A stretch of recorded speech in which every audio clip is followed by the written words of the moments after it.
चलिए देखिए, digestive gland का फर्स्ट जो पोर्शन था एलिमेंट्री कैनाल, वो हम समझ चुके थे। अब हम बात करेंगे डाइजेस्टिव ग्लैंड के बारे में। ठीक है, हार्डमानिया में जो डाइजेस्टिव ग्लैंड प्रेजेंट होती हैं वो कितनी होंगी? दो डाइजेस्टिव ग्लैंड प्रेजेंट होंगी। एक तो कौन सी? लीवर, और दूसरी कौन सी होगी? Pyloric gland. ठीक है, वन कौन सी होगी? लीवर, और सेकंड कौन सी होगी? पाइलोरिक ग्लैंड या पाइलोरिक ग्रंथि। ठीक है, सबसे पहली जो ग्लैंड है डाइजेस्टिव ग्लैंड, उसके बारे में बात करते हैं हम, लीवर। ठीक है, लीवर जो है ये कैसी होगी? ब्राउन कलर की होगी। ठीक है, भूरे रंग की होगी और बाइलोब्ड स्ट्रक्चर होती है। ठीक है, लीवर कैसी होगी? ब्राउन कलर की होगी और बाइलोब्ड स्ट्रक्चर होगी, मतलब इसमें दो पिंड पाए जाते हैं। ठीक है, देखो हमने इस तरह से डायग्राम बनाया था हार्डमानिया का। ठीक है, ये हार्डमानिया है और यहाँ पर ईसोफेगस और ये स्टमक वाला रीजन था। ठीक है, और यहाँ पर क्या प्रेजेंट थे? लोब प्रेजेंट थे। ठीक है, ये वाला जो लोब था ये राइट लोब कहलाता था और ये वाला कौन सा था? लेफ्ट लोब था। ठीक है, तो लीवर के दो लोब प्रेजेंट होंगे, ये बाइलोब्ड स्ट्रक्चर होती है। एक होगा राइट हैंड साइड में और दूसरा होगा लेफ्ट हैंड साइड में। ठीक है, तो हम ऐसे भी बोल सकते हैं कि जो आमाशय है, ठीक है, जो आमाशय है वो लीवर के दोनों लोबों से, मतलब एक साइड से तो दाहिने लोब से और दूसरे साइड से बाएं लोब से क्या रहता है? घिरा हुआ रहता है। ठीक है, हमने बात की थी कि ईसोफेगस जो है वो स्टोमक में ओपन होती है और स्टोमक दोनों तरफ से किससे कंबाइन रहता है? लीवर से। ठीक है, लीवर का एक तरफ तो दायां पिंड होता है और एक तरफ बायां पिंड उपस्थित होता है। ठीक है, देखिए दायां जो पिंड होता है वो कैसा होता है? छोटा होता है, और बायां पिंड जो होता है वो कैसा होता है?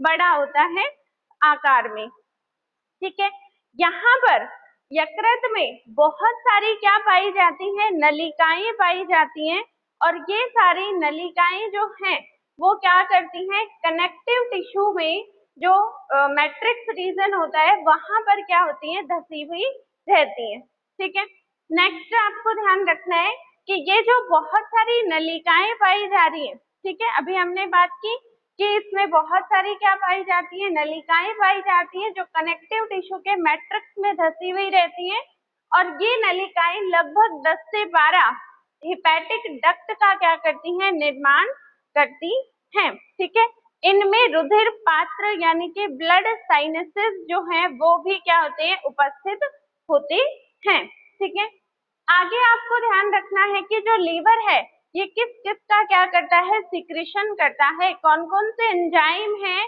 जो लीवर के द्वारा क्या किए जाते हैं? स्रावित किए जाते हैं। तो देखना, लीवर जो है ये मोस्ट ऑफली एमाइलेज, प्रोटीएज और लाइपेज जो एंजाइम है उनका क्या करता है? स्रवण करता है। ठीक है, चलिए ये तो बात हुई बच्चों लीवर की। अब हम सेकेंड डाइजेस्टिव ग्लैंड पढ़ते हैं और वो है पाइलोरिक ग्रंथि।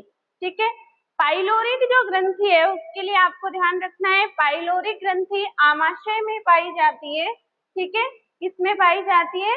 आमाशय में पाई जाती है, और ये क्या करती है?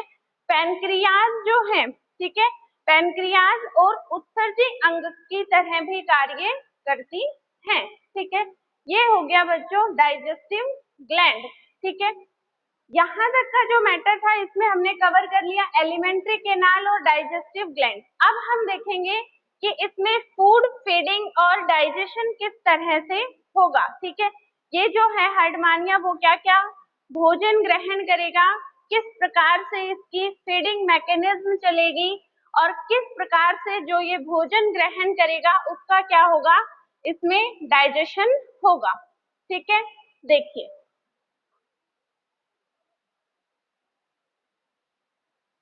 देखो लास्ट क्लास में जब हमने स्टार्टिंग में डाइजेस्टिव सिस्टम पढ़ा था वहां पर हमने डिस्कशन किया था कि ये जो हार्डमानिया है ये क्या है? एक सीलियरी फीडर है। मतलब इसमें क्या पाए जाते हैं, सीलिया पाए जाते हैं, और सीलिया की जब गति करते हैं तो सीलिया के मूवमेंट के थ्रू ये क्या करते हैं, भोजन को ग्रहण करते हैं। तो ये कैसे हो गए, सीलियरी फीडर हो गए। ठीक है, पहली बात। दूसरी बात कि ये क्या है, माइक्रोस्कोपिक प्लैंकटन है। ठीक है, मतलब जितने भी माइक्रोस्कोपिक प्लैंकटन हैं उनको ये क्या करता है, अपने भोजन के रूप में क्या करता है, ग्रहण करता है। ठीक है, समझ गए बात को। माइक्रोस्कोपिक प्लैंकटन जो है, ठीक है, वो क्या क्या हो सकते हैं, देखो, एल्गी हो सकते हैं, ठीक है, डाइटम्स हो सकते हैं, और सीलिएट्स हो सकते हैं। ठीक है, तो ये किस किस को भोजन के रूप में लेता है, विभिन्न प्रकार के एल्गी, डाइटम्स और सीलिएट्स को भोजन के रूप में लेता है। ठीक है, नेक्स्ट हम देखते हैं फीडिंग, किस प्रकार से ये जो है वो फीडिंग करता है। ठीक है, जो भोजन है उसको ग्रहण करता है। ठीक है, चलिए देखो, हमने बात की थी कि ये जो हर्डमानिया है इसमें इस तरह से क्या पाए जाते हैं, स्टिग्मेटा पाए जाते हैं। ठीक है, क्या मिलते हैं, स्टिग्मेटा मिलते हैं। तो स्टिग्मेटा की जो सतह है वहां पर ध्यान रखेंगे क्या पाए जाते हैं, सीलिया पाए जाते हैं। ठीक है, समझ आ रही है, सीलिया पाए जाते हैं। ये जो सीलिया हैं जब गति करते हैं तो ये क्या करते हैं, वाटर करंट को उत्पन्न करते हैं। ठीक है, वाटर करंट को क्या करते हैं, ये उत्पन्न करते हैं। ठीक है, अब जो वाटर करंट उत्पन्न हुआ है या जल धारा उत्पन्न हुई है, वो जल धारा ये मुख के द्वारा क्या करते हैं, ग्रहण कर लेते हैं। समझ रहे हो, स्टिग्मेटा पाए जाते हैं, स्टिग्मेटा की सतह पर सीलिया उपस्थित होते हैं, और ये सीलिया जब गति करते हैं तो जल धारा उत्पन्न होती है, और ये जल धारा सबसे पहले मुख में क्या होती है, प्रवेश कर जाती है। यहाँ तक की बात शायद समझ गए होंगे।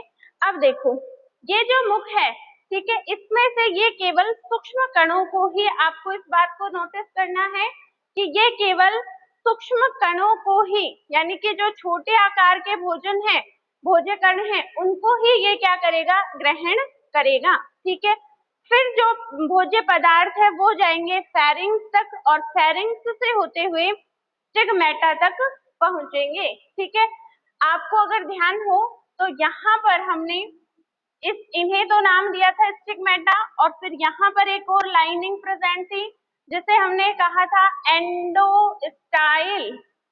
ठीक है, एंडोस्टाइल। ठीक है, तो ध्यान रखेंगे कि फेरिंग्स से होकर के भोजन के जो कण है ये स्टिग्मेटा तक जाएंगे। स्टिग्मेटा के सरफेस पर, क्या हम ऐसे बोल सकते हैं कि जब ये भोज्य कण फेरिंग्स में प्रवेश करते हुए स्टिग्मेटा तक पहुंचते हैं तो ये ब्रैंकियल सैक की, ठीक है, ब्रैंकियल सैक के आधारी भाग पर क्या हो जाते हैं, जम जाते हैं या एकत्रित हो जाते हैं। ठीक है, आधारी भाग पर एकत्रित हो जाते हैं।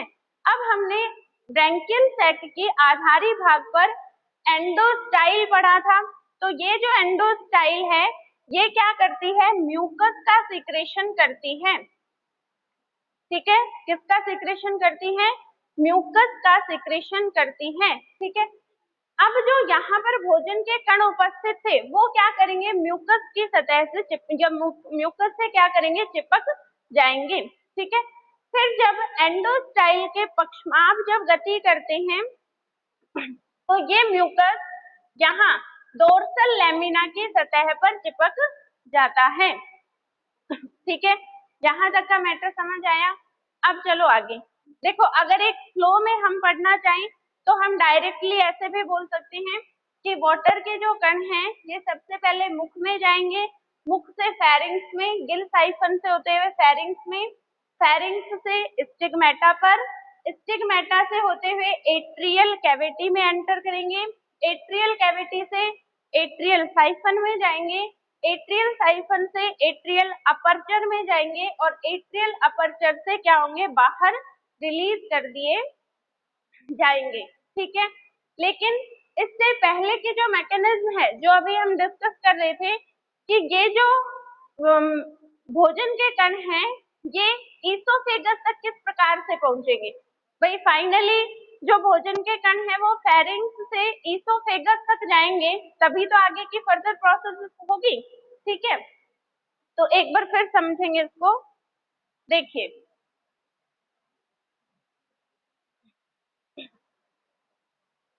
एक बार फिर देखना, यही जो पॉइंट है ये इंपॉर्टेंट है इसमें, फीडिंग मैकेनिज्म वाला। ठीक है, देखो हमने अभी तक क्या कहा कि जो स्टिग्मेटा की सतह है वहां पर सीलिया उपस्थित होंगे और ये सीलिया क्या करेंगे? जल धारा उत्पन्न करेंगे। जल धारा जो है वो मुख में प्रवेश करेगी, मुख से होती हुई गिल साइफन में जाएगी, गिल साइफन से फेरिंक्स में, फेरिंक्स से स्टिग्मेटा में, स्टिग्मेटा से एट्रियल कैविटी में, एट्रियल कैविटी से एट्रियल साइफन में, एट्रियल साइफन से एट्रियल अपर्चर में, एंड फाइनली क्या होगा? बाहर चली जाएगी। ठीक है, अब आपको ये बात समझनी है। देखो, ये हमने बात की थी, ये क्या है? हर्डमानिया है। ठीक है, यहाँ पर जो लाइनिंग प्रेजेंट थी उसे हमने नाम दिया था एंडोस्टाइल। ठीक है, ये वाला जो पोर्शन था ये कहलाया था फेरिंग। ठीक है, आई होप आपको याद होंगी ये बातें। यहाँ पर उपस्थित थे इस तरह से स्टिग्मेटा।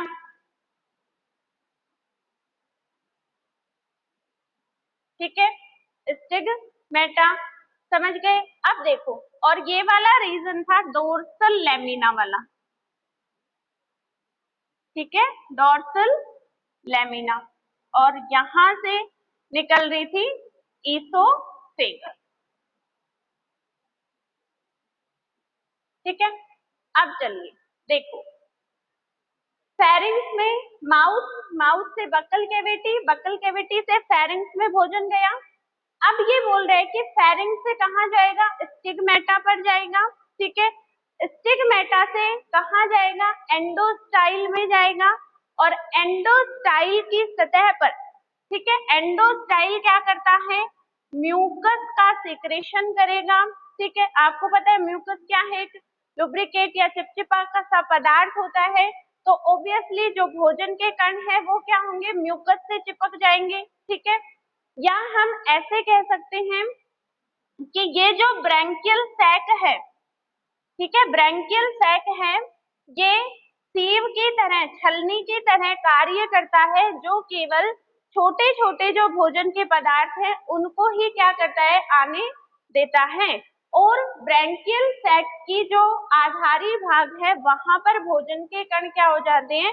एकत्रित हो जाते हैं। ठीक है, जैसे ही एंडोस्टाइल म्यूकस का सिक्रेशन करेगा तो भोजन के कण म्यूकस से चिपक जाएंगे। ठीक है, अब आगे देखो, ये जो एंडोस्टाइल है इसमें उपस्थित जो पक्षमाभ हैं ये जब गति करते हैं, ठीक है, पक्षमाभ में जब गति होगी तो ये म्यूकस के जो म्यूकस से चिपके हुए भोज्य पदार्थ हैं ये क्या होंगे? यहाँ पर डोर्सल लेमिना की सतह से चिपक जाएंगे। ठीक है, अब आपको पता है कि यहाँ क्या उपस्थित है? ये ईसोफेगस।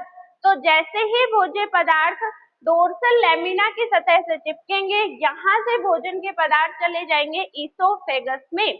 ठीक है, और ईसोफेगस से फिर कहाँ जाएंगे? स्टोमक में। ठीक है, ये हो गई बच्चों फीडिंग मैकेनिज्म। अब देखते हैं हम कि इनमें डाइजेशन किस प्रकार से होगा। ठीक है, देखो भोजन के कण गति करते हुए कहाँ तक आ चुके हैं? ईसोफेगस तक। तो डाइजेशन में क्या पढ़ेंगे हम कि भोजन के कण ईसोफेगस से कहाँ जाएंगे? स्टोमक में जाएंगे। अभी अभी हमने पढ़ा है कि स्टोमक अपने दोनों तरफ से लीवर के द्वारा क्या रहता है? अटैच रहता है। ठीक है, तो लीवर क्या करेगा? डाइजेस्टिव जो जूस है उसका सिक्रेशन करेगा। ठीक है, और फिर यहाँ पर क्या होगा? भोजन का पाचन हो जाएगा। ठीक है, एक तो ये बात आपको ध्यान रखनी। दूसरी बात कि यहाँ पर कुछ स्पेसिफिक एंजाइम होंगे और उन एंजाइमों की क्या फंक्शनिंग होती है वो देखिए। डाइजेशन के टाइम में जो एमाइलेज एंजाइम है वो क्या करेगा? स्टार्च को माल्टोज में परिवर्तित करने का काम करेगा। और हमें ये पता है स्टार्च क्या है, एक पॉलीसेकेराइड है, जबकि माल्टोज क्या है, डाइसेकेराइड है। ठीक है, तो ऑब्वियसली हमें क्या करना है, कॉम्प्लेक्स से सिमिलर फॉर्म की तरफ जाना है। प्रोटीज जो है वो प्रोटीन का ब्रेकडाउन करेगा अमीनो एसिड में।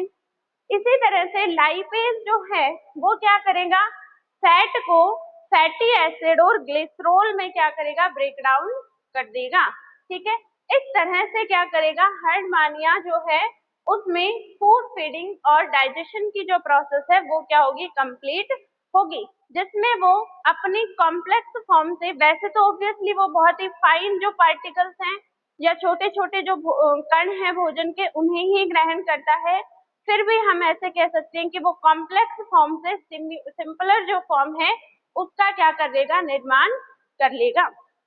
ठीक है, अब डाइजेस्टिव जो अनडाइजेस्टेड जो फूड बचेगा वो कहाँ चला जाएगा, रेक्टम में, और रेक्टम से एनस में। ठीक है, एनस से क्लोइकल अपर्चर के द्वारा क्या होगा, वो बाहर रिलीज कर दिया जाएगा। ठीक है, तो ये हो गया बच्चों complete digestive system of Herdmania. ठीक है, चलिए